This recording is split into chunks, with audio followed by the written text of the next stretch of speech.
Hey guys, and welcome to the Fish Room. I'm Rachel O'Leary, and I've decided it's finally time to tackle the 20 long on the top row that is just so full of plants. There's basically no swimming room, and I want to pull those fish because some of them will be moving outside and some will be moving into my scrapscape.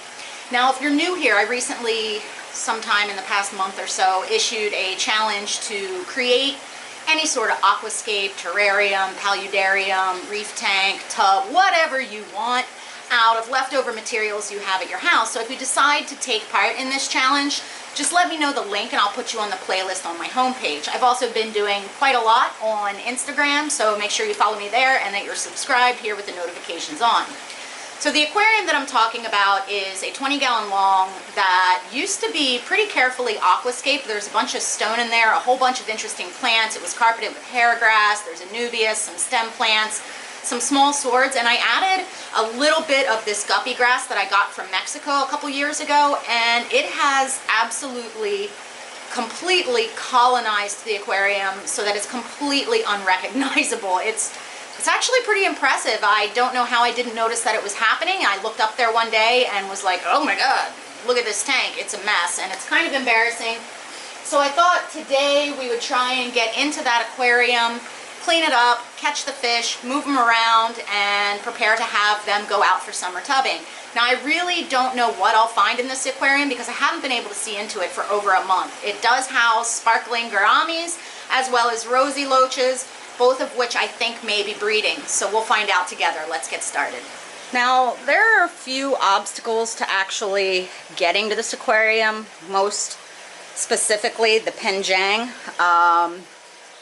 It blocks about half of the length of these 75s and 55s, which is almost the full length of that 20 long.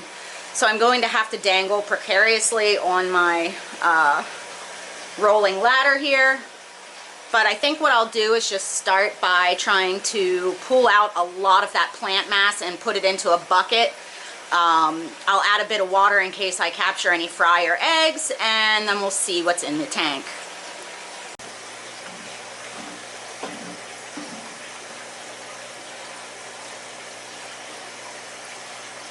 Oh my goodness.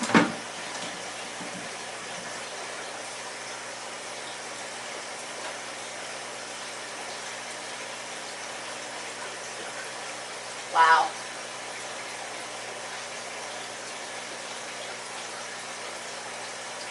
I'm gonna have to start by catching fish, I think.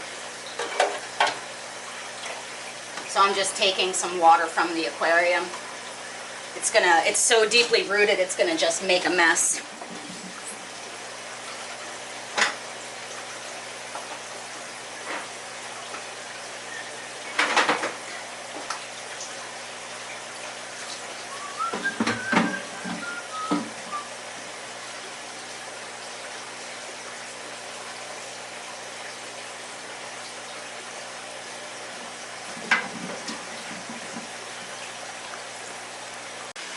So I pulled out about 3 gallons of plants from that 20 long tank. It's really pretty impressive.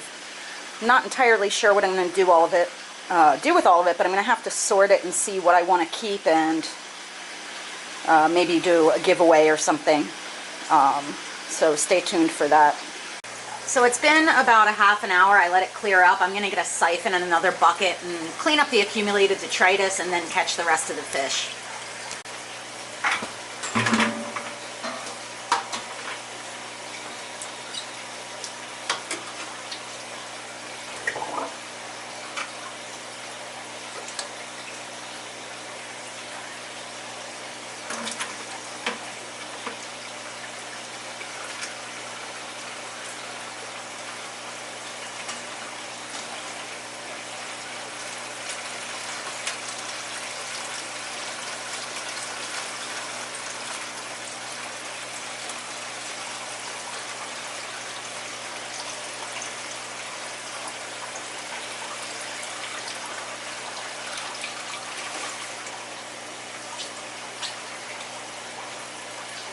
While you're siphoning, if you start to siphon up too much of the soil, you just pinch the hose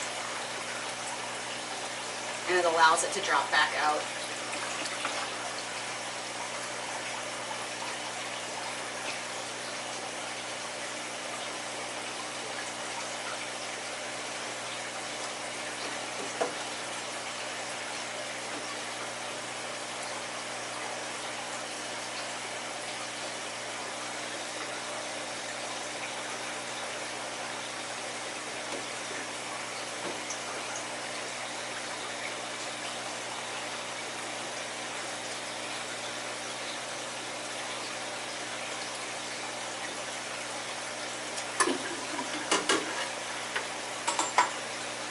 I'm going to remove the hardscape.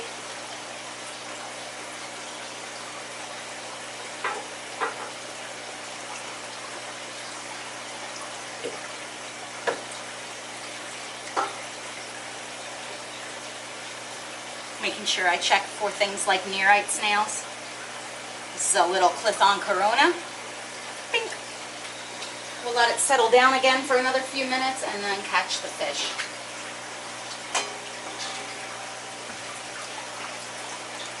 So this is what I found. There's 3 sparkling gouramis, a whole bunch of rosy loaches, and a bunch of amano shrimp that I didn't remember having. I'm going to go ahead and split out the species. There are some fry. I'm going to try and sex those gouramis, see if they're worth keeping for breeding, and go from there. There's about a dozen or so amano shrimp, which I am going to add into the 75-gallon nano because it's been having some string algae. So I'm just going to dump them in there. Then we have 2 males and 4 females and a fry of the rosy loaches and what appears to be 2 males and a female of the sparklers. So I'm going to keep a trio of these rosy loaches out in order to breed in my tubs and then put the rest in with the scrapscape. Sparkling gouramis and the 1 male and 2 female of the rosy loach into this quarantine tank that's just got some plants in it so that when the time comes to move them outside it will be easy to catch them. Here's the male rosy loach. I guess I put about a half dozen in here. You can see the males have that really bold horizontal stripe.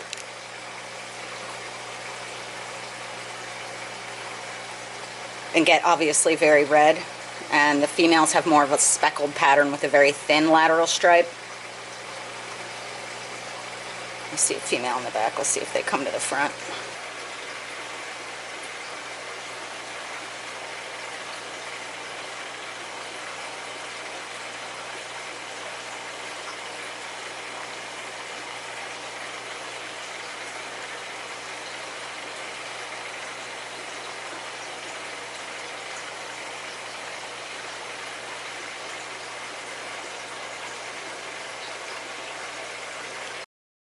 As you can see, the rainbows are settling in really nicely. The males are coloring up and everybody's getting much more outgoing. The reason I chose these fish for this aquarium is that you can see that they clearly utilize that top third, and I thought they would make a really great display against the narrow-leaf Java fern in this aquarium. The hope is that in time the rosy loaches will as well become outgoing and climb the glass and utilize that bottom half of the tank. So anyway, that's where we are right now. I'll be sure to update you guys in the upcoming weeks on how everybody settles in, and make sure you stay tuned because summer tubbing is in full swing, and we will be doing a dedicated video next week on potting up plants and the species selection that I chose for this year's outdoor adventures. As always, thanks for your continued support. I hope everybody is staying safe, staying home, and remember to tag me if you make a scrapscape video.